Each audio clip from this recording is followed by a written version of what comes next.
Alright guys, I'm making this video to help you with your next part of the project where you do the transformations.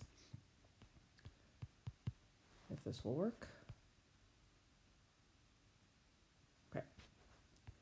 So I have my own little anchor project here. It's small. There's only 3 parts. Okay, so this is my original function in black, and I'm going to apply the first 2 transformations that would be in my project.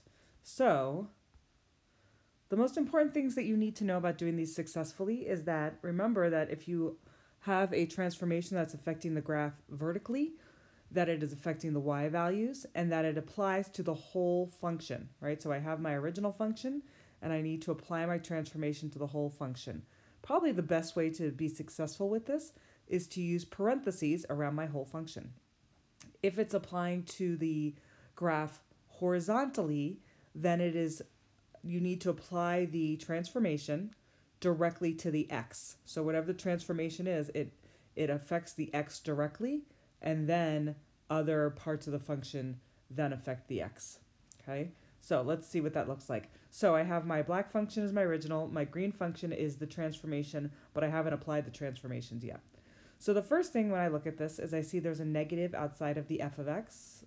We have negative f of 2x.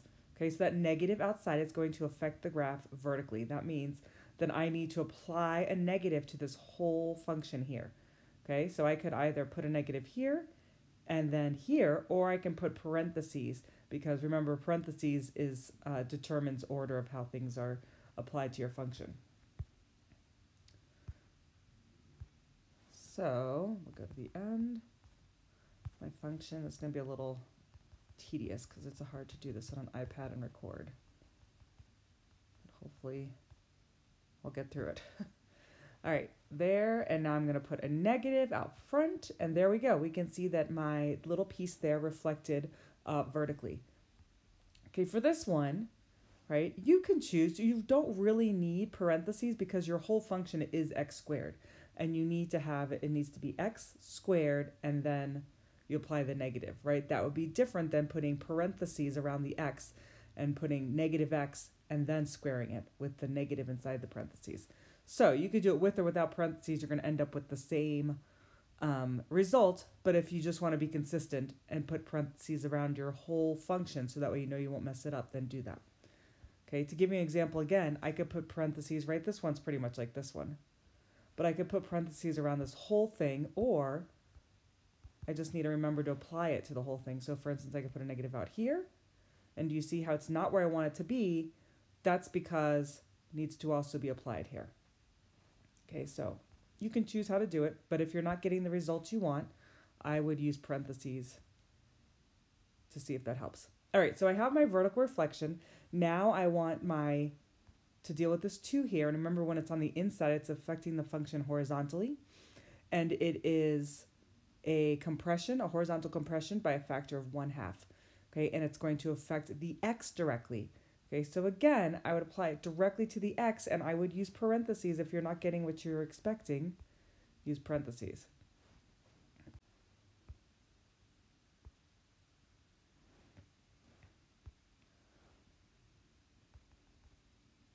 Put in 0.5 instead of 2. All right, we need to put in 2, even though it's a factor by 1/2, we do need to have 2 in there.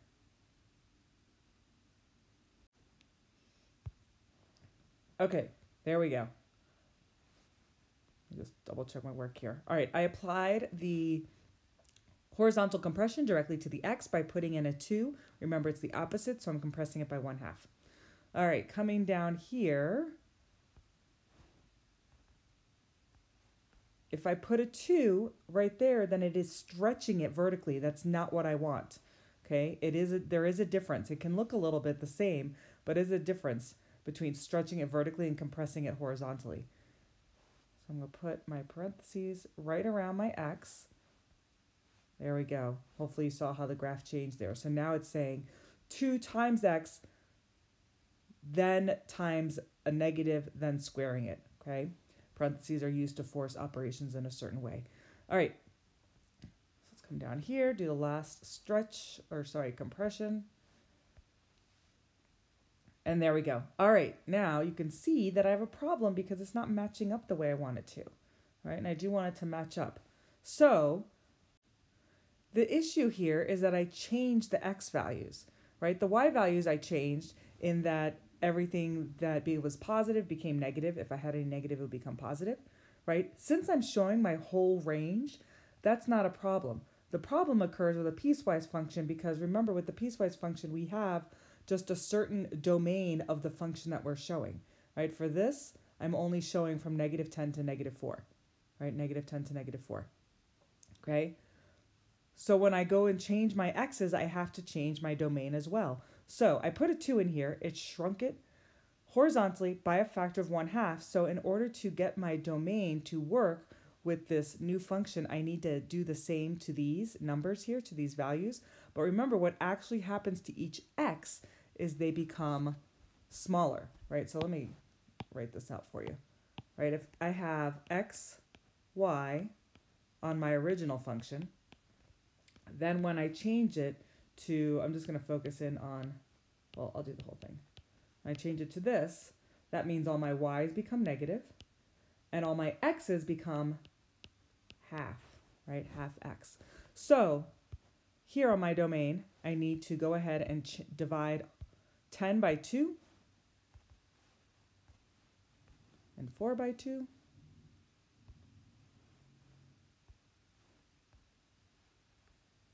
Okay, then I need to do the same with my quadratic function, 4 by 2.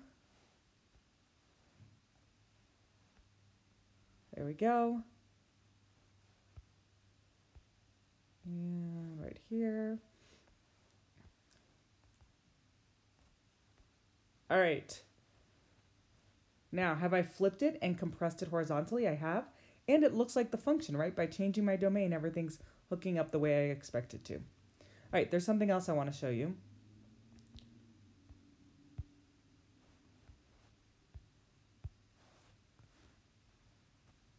Okay, for this next one, if I have my original function, gives me the values x, y, right? Then my new function, well, what's happening here is nothing's happening to the function vertically, but we are seeing a horizontal reflection and we're seeing a stretch by 2. So this would be -2x, y. Okay, so I come in here.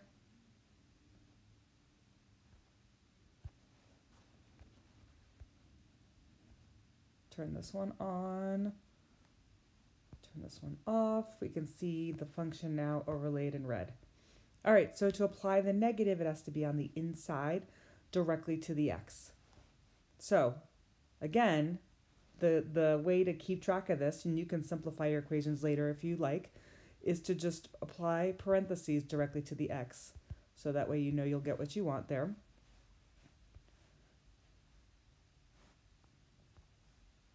And I have another negative. And then I'm going to close my parentheses. And then I also need to apply a 1/2 directly to the x. I'm just going to go 0.5 because it's easier for me to type.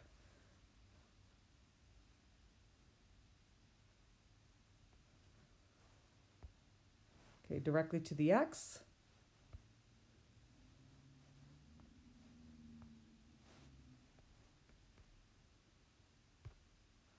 And make it negative. And one more time, directly to the x. Close my parentheses right after the x.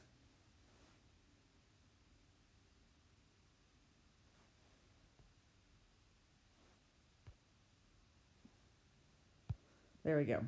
All right. Again, I have an issue over here, right? I'm not seeing my whole function, and that's going to be frustrating if you don't know what to look for. So the issue is, again, I applied some stuff to my x's, and I'm not seeing my function. It's because I need to change my domain. Okay, so everything's going to be, all the x's are going to be twice as big. That means I need to make all these twice as big.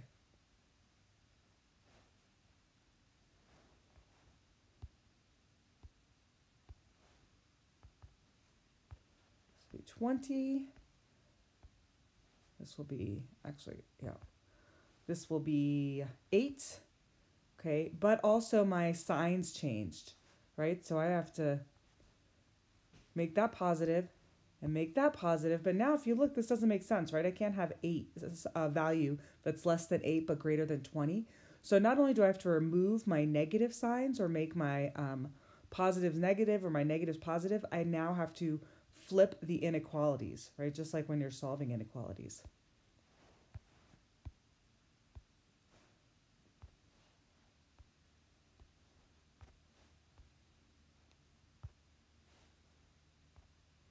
Okay, finally getting to where it kind of makes sense, right? That makes sense that it should be up there.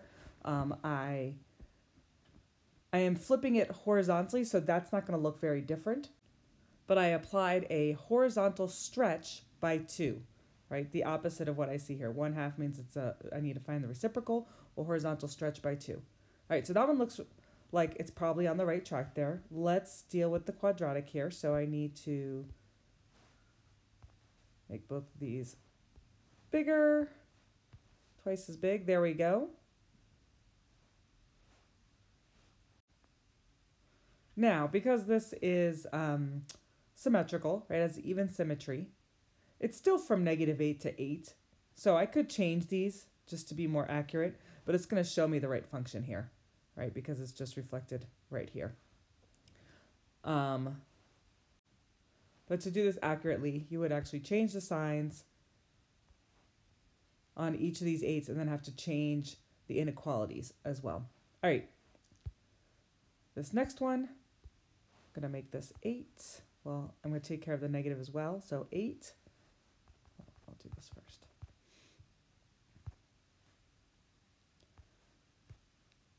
Okay, so I still don't see it because I need to change that negative. Let's look at this graph here just a second. Right, I made these bigger, but right now, this is this piece, right, being reflected over here. But my domain says, show me from 8 to 20, right? Well, the problem with that is that all occurs over here. I need -20 to -8.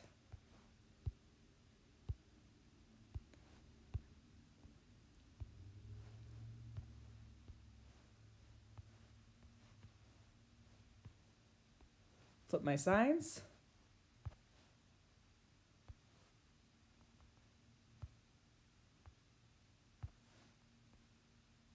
There we go.